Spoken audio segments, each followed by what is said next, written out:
Hey Flock, Mike here from Epic Duck Studios, and welcome to the Epic Hobby. Today I'm going to be painting up the Marcher Worlds Coalition Weaver from Privateer Press's Warcaster. Now this is a one-off miniature I've got, and I don't have the Marcher Worlds faction, so I'm kind of free to paint this however I want. So what I've decided to do here is I'm going to actually roll for colors. I'm going to let the dice decide how this model is going to turn out. So what I've got here is a modified color wheel that's broken up into 10 segments, each with 5 areas, so I can basically roll a d10 twice to pick a color. And what I'm going to do is I'm going to actually roll for 4 different colors, and that's going to be my color theme. So the way I'm going to roll this is that first slot to the right, the bright green is going to be 1, then darker greens will be 2, and going around until the browns are 0. So rolling for the first color, I get segment number 1. And I'm going to be rolling this as a d5, so I roll a 9, which is a 4.5 or a 5, so I'm going to be using Canary Yellow as my first color. Rolling for color number 2, we get segment number 8. And rolling for the slot, we get slot number 1, so that's going to be Rainy Gray right at the outside of the left side of the color wheel there. For our third color, we're going to roll segment 2, which is going to be the darker greens, and color 3, so 1.5, so the second color in there, which is Cactus Green. And rolling for color number 4, we get segment 5, which is the bright purples or the pinks near the bottom. And slot number 7, 3.5, so 4, which is going to be Magenta. Alright, so there's the colors chosen. Now this is just a general guideline wheel. They're not lined up with any particular brand of paint, so we're going to go ahead and match these to some P3 colors. At least reasonably close. I mean, I'm not looking for exact matches of these tones, I just want this as a general guiding principle. So matching Canary, I've decided to go with Cygnus Yellow. It's a nice vibrant yellow and I think it's going to do the job well. For Cactus, I've chosen to match Iosin Green. Now this is a little bit on the darker side, but I think by the time I start adding my highlights in, it'll be fine. For the grays, I'm going to substitute this with Greatcoat Gray. Again, it's a little bit darker than the rolled color, but I'm just going to go ahead and highlight that to make up for the difference. And for Magenta, I'm going to match it to P3 Murderous Magenta. Now, Murderous Magenta isn't a perfect match, but perfect match isn't the point of this exercise, it's just to work with some randomly generated colors. So I've decided to start with the Magenta as the color for her clothing, so that's the cloth that's underneath the heavier plated armor. So she's got some pants and there's, I guess, a shirt or a tunic under there. I'm going to do all that in purple, or Magenta. I'm also going to use Magenta for her hair, but I'm going to add a little bit of extra pop to that later.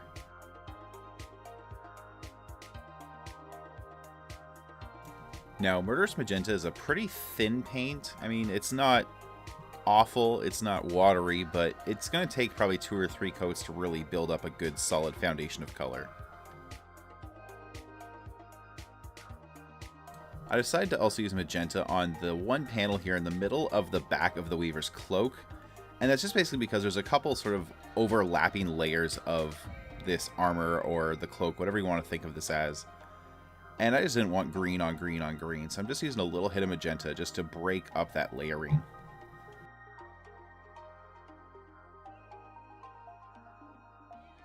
I'm also bringing a little bit of Magenta into the area of the armor around the neck. I'm just assuming that it would be padding or some kind of fabric there to make it more comfortable. Up next, I'm going to be using Iosin Green for most of the hard parts of the armor, as well as the sort of tail of her cloak there.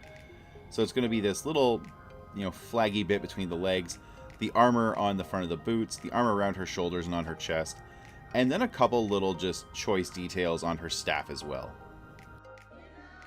Now, compared to Murderous Magenta, Iosin Green is very opaque, and it's pretty much covering over this gray primer in a single coat. There's a few spots I revisit to just improve the color a little bit, but for the most part, this is a one-coat coverage kind of color. And those are my favorite to work with. I love when I can get away with just getting a single coat of work done.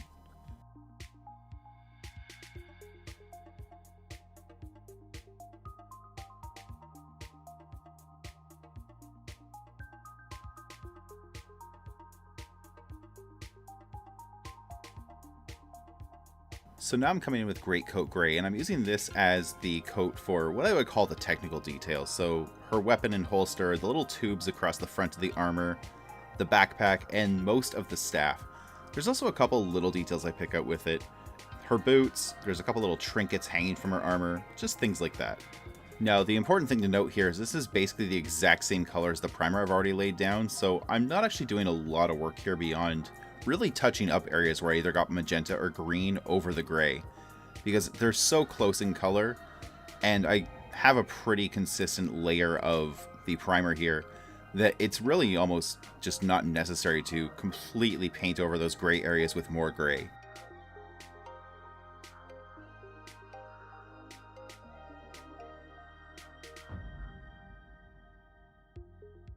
Now, the fourth color from our rolled colors is Cygnus Yellow, and I'm going to be using that as what I would call the power color. So that's going to be all the little sort of glowing inlays in the armor, as well as some details on the arc receiver on her back and the cabling and other parts of the staff that are kind of, like I say, the power elements.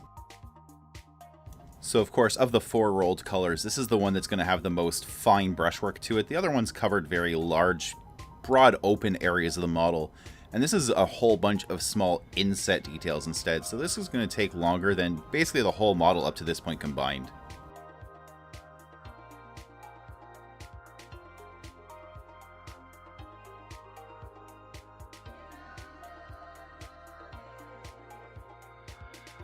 So you can already see here there's one sort of fault with this yellow, and that's that it's pretty translucent. You know, even as I'm applying it here, a lot of the gray is showing through, and it's clearly not going to work in one coat the way I like my colors to work. And that's fine, we're going to come in with the second coat where we need to. But what you're going to see here in a minute is there's a couple areas where I'm just kind of running into this as a ongoing problem, and so I actually introduce a darker yellow underneath this one, and then start building this back up again.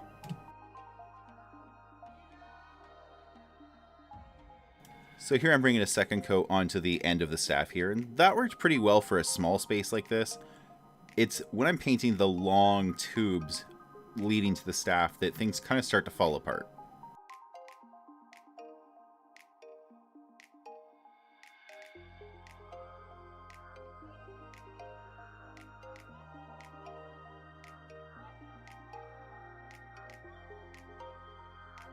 So noticing how translucent that yellow was, I decided to come in with some P3 Hearthfire first and lay this down as a base coat, and then build the Cygnus Yellow up on top of that.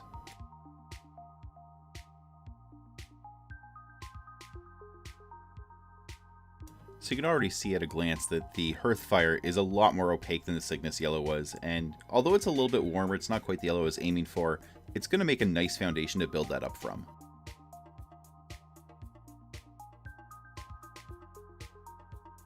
So being that yellow is the power color for this armor, I'm using it in all these little sort of geometric inlays in the armor, as well as some spots on the arc receiver on her back, because you obviously want to have some, you know, glowing powerish elements there. So there's a lot of little circular details there I pick out and just make sure I hit with the yellow. And it all looks pretty good. You know, the yellow is pretty striking, it sets nicely against the gray, and it's really easy to make it look kind of like punchy and energetic.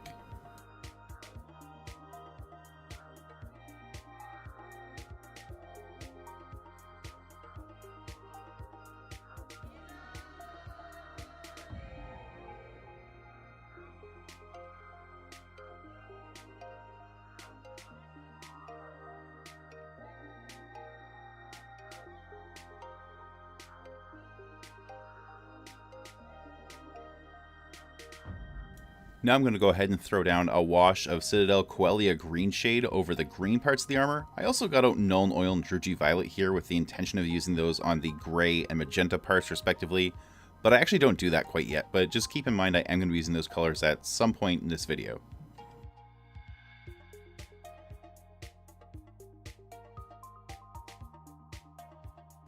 So this is a really straightforward, normal application of a wash. I'm just taking this green shade and applying it in fairly thick coats over all the green parts of the model, so I just get some nice deep shading, you know, in the recesses and the creases. And really nothing more to it than that.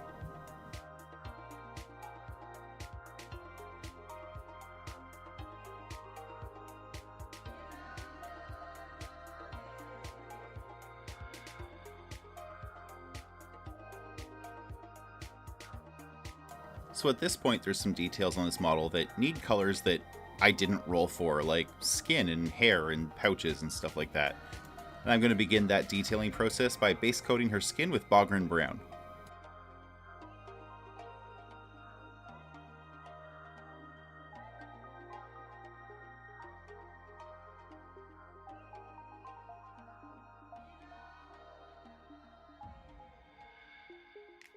So it was here that I noticed that some of the yellow areas really kind of spilled out onto their adjoining details. So I'm just going back in with some of the other colors, in this case the gray, and just cleaning up some of those edges.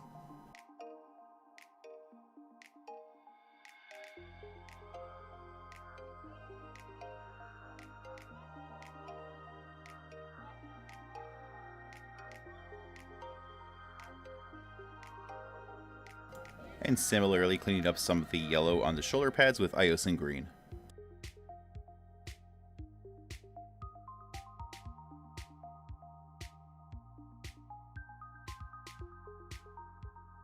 So earlier I showed you the Nuln Oil, but I didn't actually use it right away, and now I'm going to do that. So I'm going to go ahead and just apply it as a general wash to all of the gray parts of the model.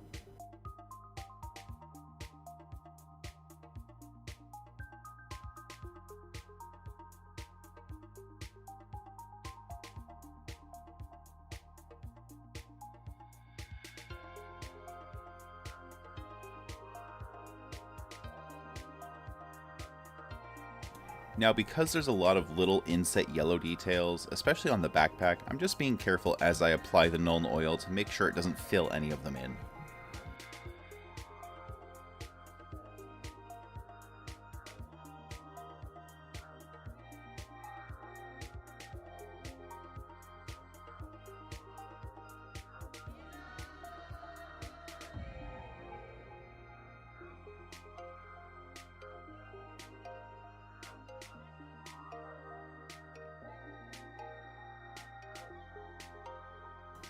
So now I'm going to start brightening all the green up by adding some Necrotic Green highlights.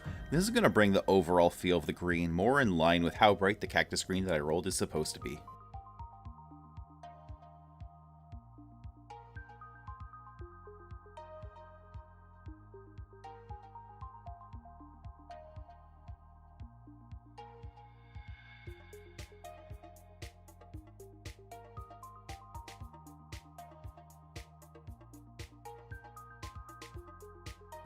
Now I'm primarily using this as an edge highlight because there are a lot of sharp green edges, especially here on the back where there's this sort of ribbing happening across the back of the cape. But up on the shoulders where there's these kind of broader surfaces, I'm also using a little bit more of a broad highlight as opposed to just hitting the edge. I'm kind of hitting the big open flat surfaces, especially the ones that are kind of parallel to the ground, the ones facing straight up on the model.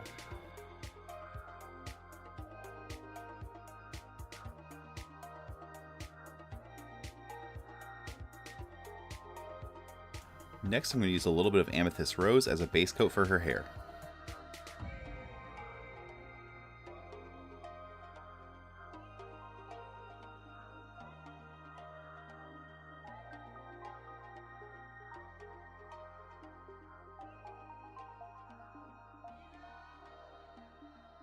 There's a couple random sort of jewelry details on the model, a couple little loops that have trinkets hanging on them on the back here, and some bangles around her left wrist that I'm just going to pick out in a brown color.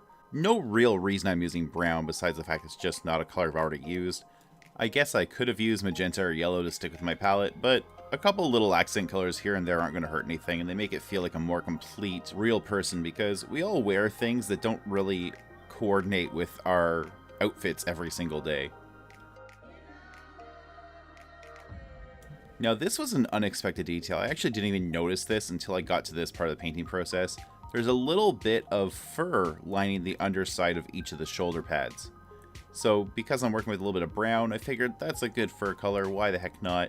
And I'm bringing that in here as well right now.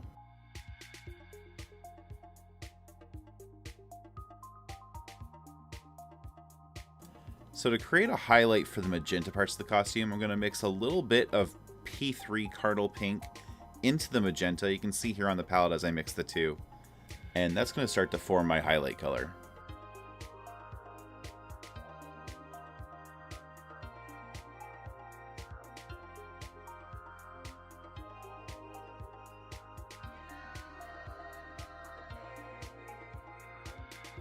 Now there's not a lot of magenta on this model, so adding the highlights here goes very, very quickly. You're practically seeing it in real time with almost no editing. And that's okay, I like having a quick win once in a while when I'm painting.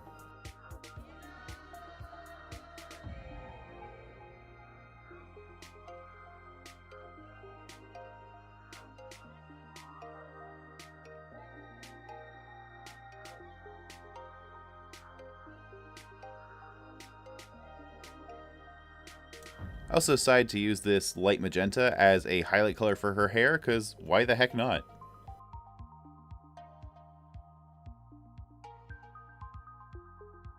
Now, to make sure her hair has a really strong kind of cyberpunk feel to it, I'm coming in with some fluorescent pigment, in this case Warcolor's Fluorescent Pink. I'm going to use that just layered up on top of those existing highlights I just created to really just bring the hair out, make it a very vibrant focal point on the model, which will help draw the attention to the face.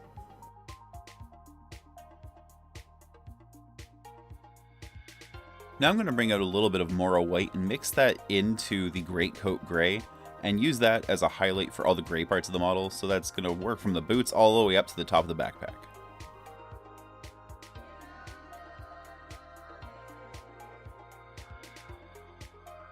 So you can see I'm adding these as a series of short little edge highlights, and they go on very quickly. There's a lot of edges to grab here, but they're all pretty small, and you just kind of fly from one to the next.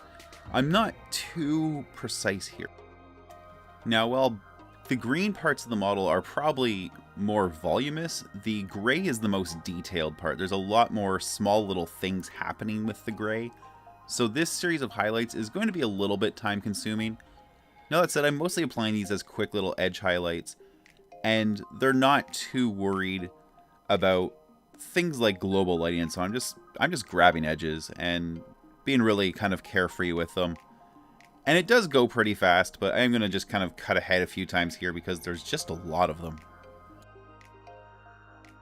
So as I add these light gray highlights, I'm trying to bias them towards the top of the model, so any surfaces that kind of face upward I'm adding that highlight to.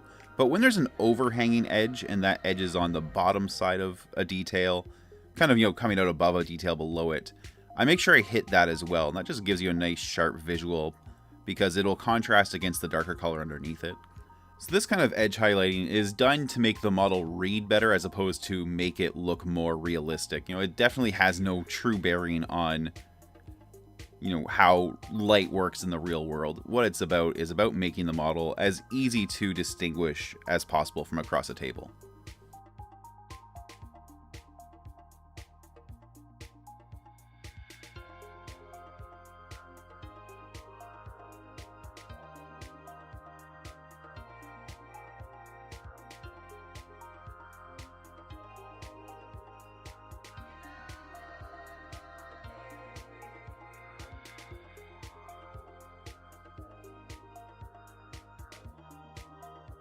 Alright, one of the last details left is working on her face, and I'm going to begin with some underbelly blue as the base coat for the eyes.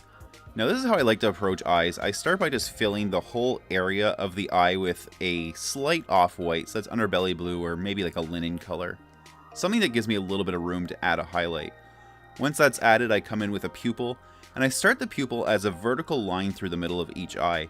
And the reason I do that is once you've closed the eye, and you won't notice it's a vertical line, but it also makes it really easy to make sure both of them are pointing in the same direction, and this helps get away from the problem of cross-eyed miniatures. Now at the moment, she's suffering from a really bad case of anime eye, and we're going to fix that in just a moment here. But first, I'm taking a little bit of pure white now and adding a little dot on the pupil, and the reason I can do that is because I used an off-white for the base color of the eye. There's still a little bit of room for the white to stand off against that. Now to fix the anime eye, I come in with a dark version of the skin tone. In this case I'm using Umbral Umber, which is a fair bit darker than the Bogran Brown I used as the base coat for the skin. And I'm going to use this to give general shape to the eye, so kind of pull each one into a sort of like an almond shape. And I do that by just painting a line under the eye and then following the arc above the eye. Now most miniatures lately have sculpted eyelids, and you can use that as a guide. You also want to make sure you don't have, pupil painted on an eyelid, and this is a good opportunity to just cover that up if you do.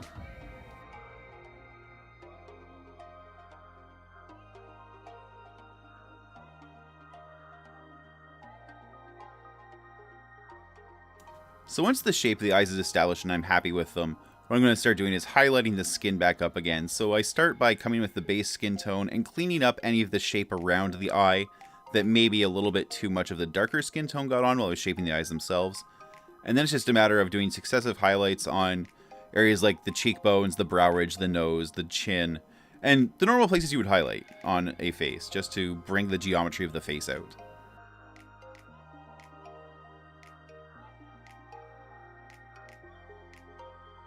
Now I'm taking a little bit of the magenta that was already on my palette, and I'm using that to paint her lower lip.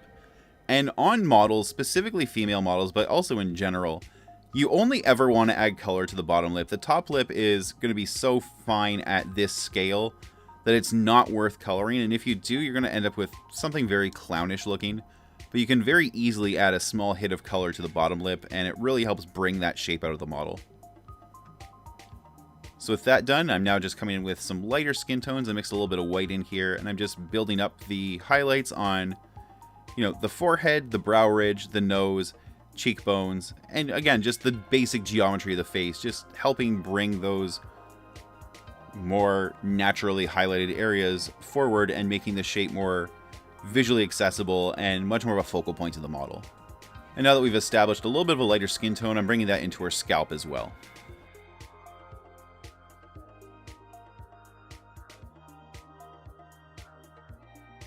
Since I already got a little bit of white paint out to create lighter skin tones and also the gray highlights, I decided to work that into the bangles on her wrist as well, just to make them look a little more like jewelry. Want a little more shine to them.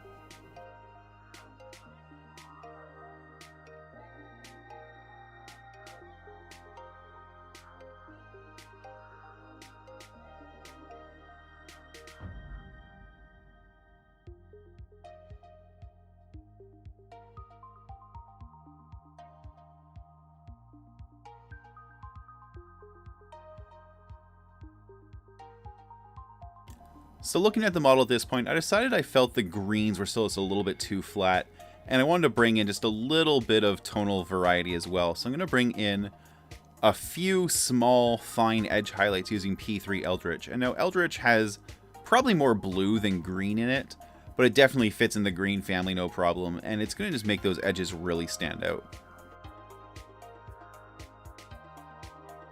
Yeah, that little hit of Eldritch is making those green edges almost feel neon. They're just really jumping out now.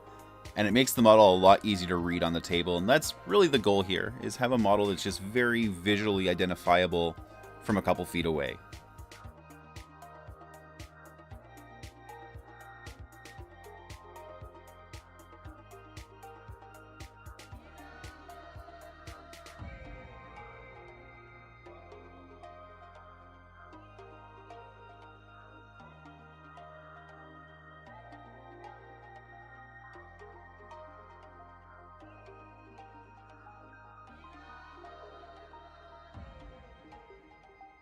Now I'm going to use a little bit of Agrax Earthshade just to shade the fur trim on each of the shoulders, just because I haven't got around to doing anything with them yet. Right now they're just a flat gray with no highlights at all.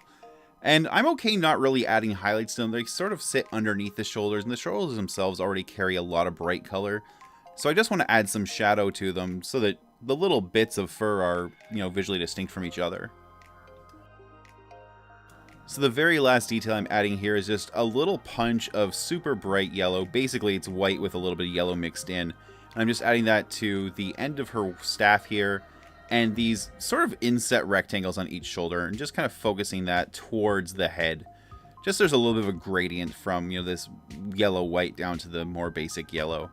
And I'm only adding it to these few areas because these are the largest areas of yellow on the model, and I felt they just were a little bit flat. And there's the finished Marcher Worlds Weaver with dice chosen colors. This was a lot of fun, and I think it's a great way to break out of a painting funk or just try something new, maybe combine some colors you wouldn't normally use together. Thanks again for watching, and until next time, do something epic. Hey, thanks for watching my video. If you enjoyed that one, please hit like and subscribe, and don't forget to hit the bell so you get notifications when I post new videos in the future. If you want to take your support even further, you can do that at patreon.com/epicduck. Every little bit helps keep the lights on and the paint flowing, puts new models on the table so I can make interesting videos, and most importantly, puts a roof over my family's head and food on the table. You can also join me for live painting shows several times a week at twitch.tv/epicduckstudios. I'd love if you came by and watched the show sometime and followed the channel. I want to give a big thank you to everyone who's supported my content over the years, both past and present. It's been an absolutely wild ride, and I couldn't do this without all the wonderful fans and flockers out there. The hobby community is just an amazing group of people, and you really make this worth doing. So let's just keep on doing this together, making more content, and just being fantastic together for years to come. Thanks again for watching, and until next time, do something epic.